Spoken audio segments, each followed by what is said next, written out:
Bienvenidos a Parlamento Abierto.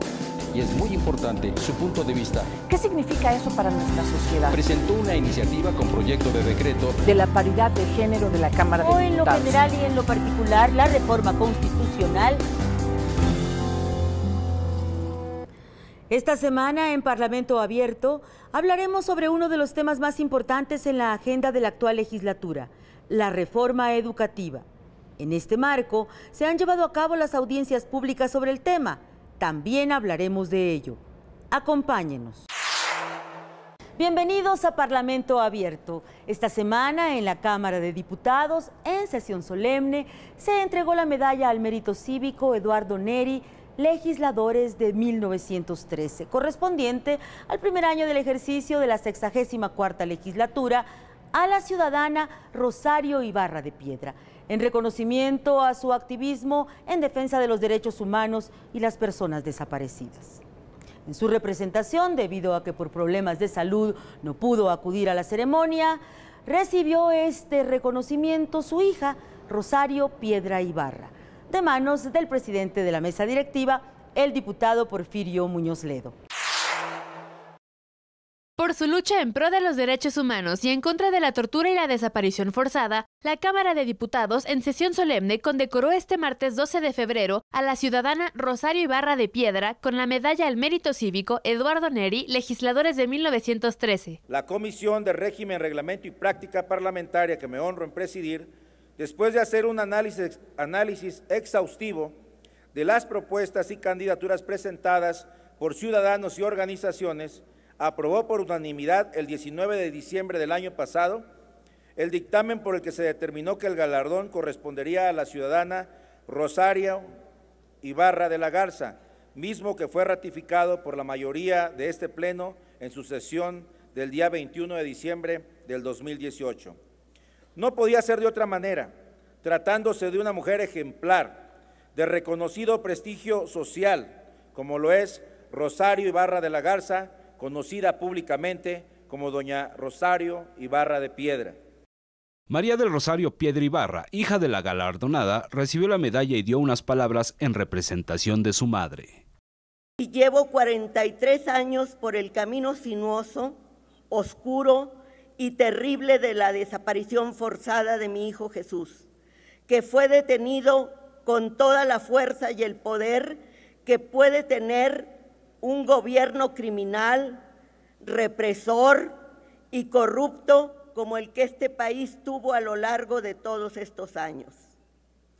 Supimos que al igual que muchos otros mexicanos, jóvenes en su mayoría, fue conducido a la principal cárcel clandestina de México llamada Campo Militar número 1.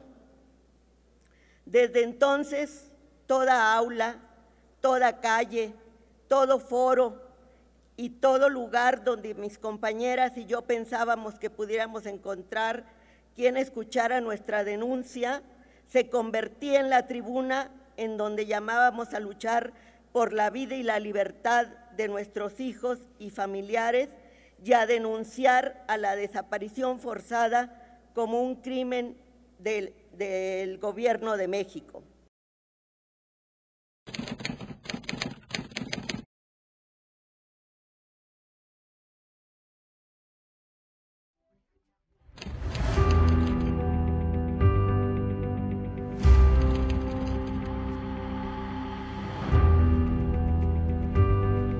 Lo sacaron de su consultorio, lo torturaron, le quebraron la columna vertebral para que les dijera dónde estaba mi hijo.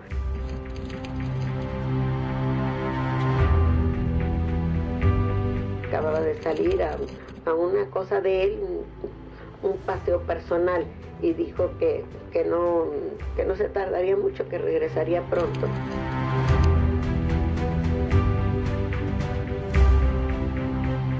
En Monterrey había un grupo muy numeroso de presos políticos en el penal de Topo Chico, y ahí a unos de ellos les nació la idea de hacer un comité pro defensa de presos, perseguidos, desaparecidos y exiliados. y a mí me tocó, yo me apunté para ser yo la que buscara a los familiares de los desaparecidos en otros lugares. Pues nosotros decimos que no vamos a aceptar que los mataran, que los vamos a seguir buscando y que sus ideas estén presentes siempre en el pueblo porque luchaban por eso y seguiremos gritando y queremos que tengan esa esperanza nuestra. ¡Vivos nos llevaron! ¡Vivos nos queremos!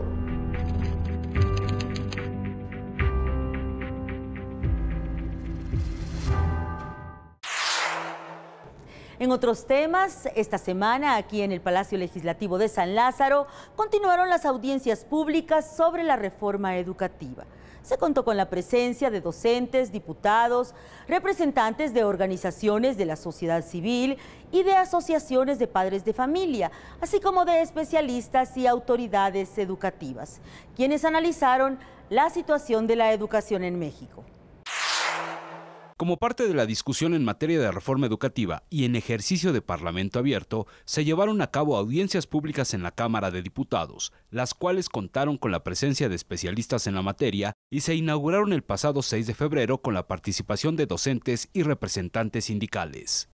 Las y los diputados integrantes de estas comisiones nos dimos a la tarea de emprender un inédito proceso de Parlamento abierto, en donde cada uno de nosotros estaremos revisando, escuchando las propuestas de los distintos actores que conforman el sistema educativo nacional.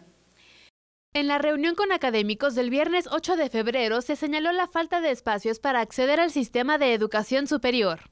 Es un debate de una enorme trascendencia y particularmente delicado porque hay puntos muy críticos en los cuales con mucha claridad se han presentado oposiciones definidas.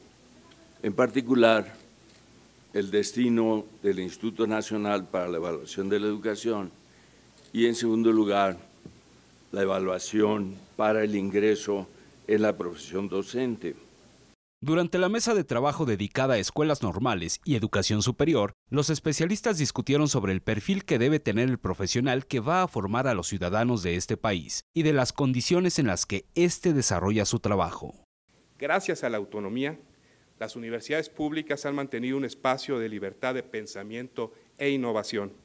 La pertinencia y calidad de sus funciones sustantivas, adaptándose a las nuevas circunstancias de un entorno dinámico y en constante transformación y atendiendo las necesidades de una sociedad que evoluciona día a día.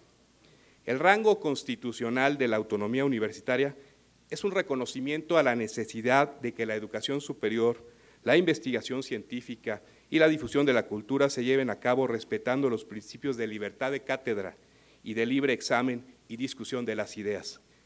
En la audiencia del pasado lunes 11, que contó con la participación de legisladores federales y locales, se discutió el papel del Congreso en la reconfiguración de leyes que permitan un mejor desarrollo para nuestro país en el rubro educativo. Los legisladores y particularmente un servidor, estoy particularmente comprometido con el tema de la autonomía de las universidades públicas. Es una atribución, como todos ustedes lo saben, de autogobierno, a través de las cuales las instituciones poseen independencia académica y patrimonial de gobierno y de administración, con la finalidad de que a través de estas garantías expresadas en la garantía constitucional de autonomía puedan desarrollar sus actividades en el ámbito educativo. Empiezo por agradecer a todos los que han participado en estas audiencias, abrir el horizonte, escuchar, comprometernos en algo que estamos innovando, un sistema de Congreso mexicano, donde están legisladores locales, personas del Senado de la República y de la Cámara de Diputados. No es común deliberar en un sistema de Congreso mexicano. Esa es la parte formal de las instituciones públicas. Y celebro también el Parlamento abierto que varios grupos hemos propuesto y que ahora nos está enriqueciendo. Hemos escuchado a profesores, directivos, representantes sindicales, especialistas, rectores, investigadores, con distintas propuestas y con una visión compartida. Contribuir a mejorar la educación para todos los mexicanos. Vamos a un corte, regresamos.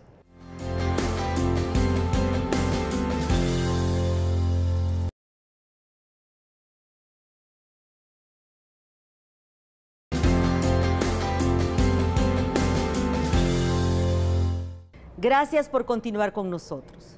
Como en anteriores ejercicios de Parlamento abierto desplegados por la actual 64ª legislatura, en esta ocasión conoceremos las posturas de algunas de las fracciones parlamentarias que lo conforman respecto a la reforma en materia educativa de los artículos 3, 31 y 73 constitucionales, contemplados en la iniciativa que el Ejecutivo Federal envió a esta Cámara en diciembre pasado. Nuestra fracción parlamentaria ha posicionado ya nuestros, digamos, puntos de vista, específicamente desde la reforma anterior, donde se sobresatura, se sobreregula los procesos administrativos escolares para los docentes y el carácter, sobre todo, polémico de la evaluación que es vinculante a la calificación docente, ¿no? Digamos que ahí hay cosas que se pueden mejorar.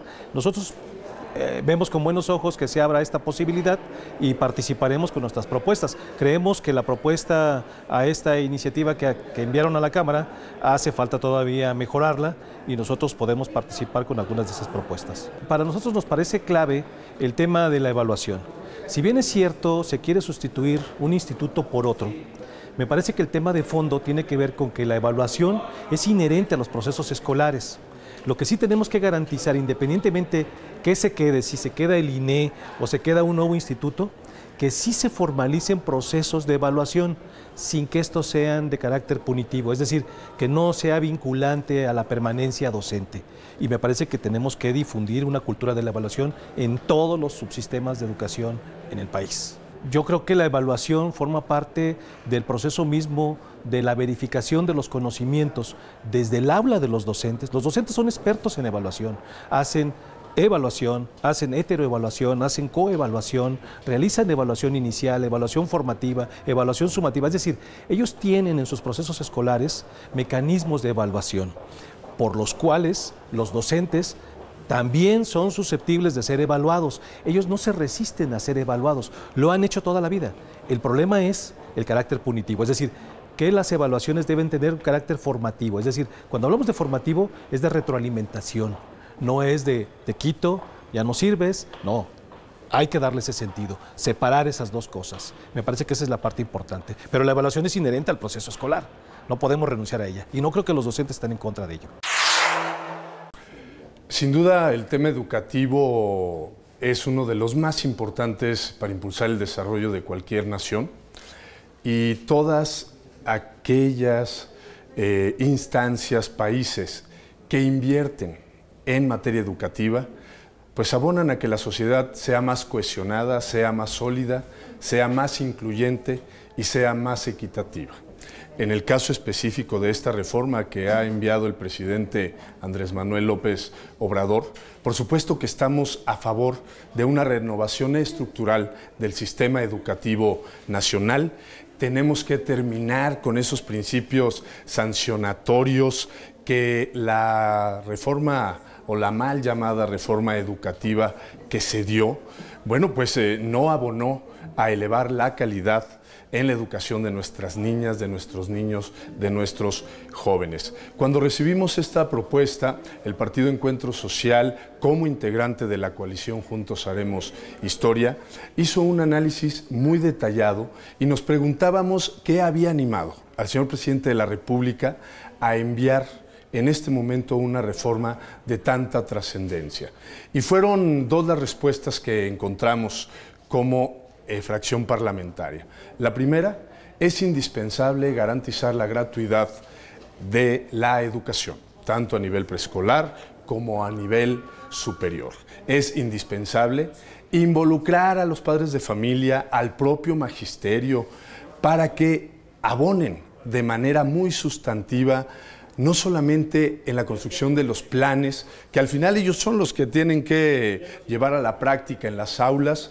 Necesitamos también obviamente, y fue otra de las respuestas, reconocerle a los maestros y a las maestras el esfuerzo permanente que llevan a cabo en las aulas y en todos los campos del sistema educativo nacional. El día de hoy iniciaremos con la primera audiencia donde escucharemos a los docentes, a los representantes sindicales, que finalmente son actores fundamentales en la construcción, no solamente normativa, sino práctica, de un verdadero sistema educativo que garantice, como lo propone la reforma, la excelencia. La posición de Morena en general creo que es la de recuperar el sentir del Magisterio Nacional. Creo que la reforma que acaba de ingresar, bueno, no acaba, el 12 de diciembre que ingresó el Ejecutivo a esta Cámara y que a nosotros nos la turnaron el día 13 de diciembre, recupera el sentir del Magisterio Nacional y de los actores del sistema educativo nacional, de padres de familia, de autoridades educativas y por supuesto de lo más importante que es las niñas, los niños y los jóvenes. Y creo que en toda esta recuperación que hemos tenido en estos últimos meses ya de gestión, en la Comisión de Educación hemos escuchado, lo puedo decir con firmeza, a cientos de maestros de todos los niveles educativos, de distintas partes del país, a sindicatos de distintas ideologías y formas de pensar. Y una de las cuestiones más preocupantes es el asunto de la evaluación y la forma en que se trató a los maestros con la reforma anterior, que parece que la reforma del 2013 de Enrique Peña Nieto se sustentó en responsabilizar a los maestros del fracaso del sistema educativo, y una medida que se tomó o estrategia fue el asunto de la evaluación, pero con un carácter sí punitivo, porque se lesiona en esa reforma pues los derechos laborales de los maestros al condicionar su permanencia en el servicio a través únicamente de una herramienta, de un examen de evaluación, y creemos que ese no es el camino. Hoy nosotros la posición que tenemos es precisamente de un parlamento abierto, de escucharlos y de que esta evaluación tenga un carácter totalmente distinto, que sea por principio de diagnóstico, que nos permita ver cuáles son las fortalezas y debilidades en el sistema educativo nacional en general y en particular la de los maestros y maestras, y a partir de ahí tener estrategias que permitan que esa evaluación sea de retroalimentación y que permita la actualización y la capacitación de los maestros, que sea no de castigo, que sea de formación para que el maestro tenga la mejor práctica docente pues en sus aulas y esto impacte totalmente de manera positiva en nuestros niños. Lo que queremos en la educación de México es que haya una gran selección de las mejores maestras y maestros del país, que sean los que estén al frente de grupo dándoles clases a nuestras hijas, a nuestros hijos, y que podamos tener entonces en ello la garantía de del mayor aprendizaje posible, porque la educación no es simplemente enseñar, sino aprender. Y de esto se trata en el paso de los años por la escuela básica en México, que nuestras niñas, niños y adolescentes puedan realmente tener las herramientas y adquirirlas para poder luego usarlas y triunfar en la vida, no solamente en cierta condición, sino independientemente de la familia de la que uno venga. Entonces, nosotros queremos una gran selección de instrumentos que permitan tener esta gran selección de maestras y maestros al frente de grupo.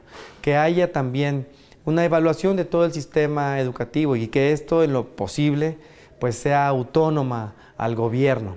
Que no es el gobierno revisándose a sí mismo qué tan bien o qué tan mal vamos en materia educativa. Y no solamente me refiero a evaluar a los maestros, ellos son quizás el componente más importante, pero no el único que interviene en el proceso educativo. Están los materiales, los directivos, la infraestructura educativa, los planes de estudio, y todo esto es pues el proceso de la educación de toda la nación mexicana.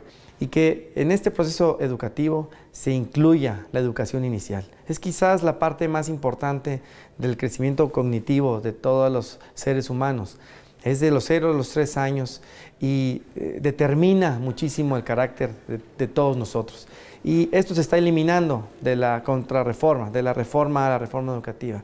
Creemos que, a diferencia de ser obligatoria la educación superior, de la cual ni siquiera hay presupuesto que aguante con eso, sí podemos llevar a cabo un proceso que ya está inscrito en este momento en el artículo 3 y que lo quieren eliminar, que es el de llevar acciones a cabo para tener educación inicial en todos los mexicanos. Esta es nuestra postura, educación de calidad, con lo mejor para las maestras y maestros, no solamente en términos y estímulos económicos, sino infraestructura educativa, sus materiales para que puedan dar clase, su descarga administrativa, para que se concentren simplemente en lo que es su vocación y que en todo caso los beneficiarios de la mayor calidad posible en temas educativos, pues lo tengan nuestras niñas, niños y jóvenes y podamos tener mejores mexicanas y mexicanos, mejores doctores, mejores políticos, mejores alcaldes, mejores ingenieros, mejores veterinarios, mejores todos de aquí en adelante.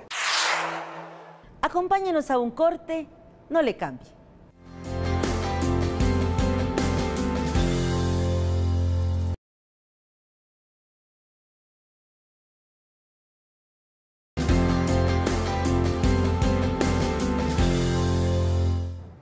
En nuestra sección de Parlamento Abierto, conversamos con investigadores que reflexionan sobre la importancia de esta práctica en el Congreso, una práctica que hemos desplegado desde el inicio de la actual legislatura.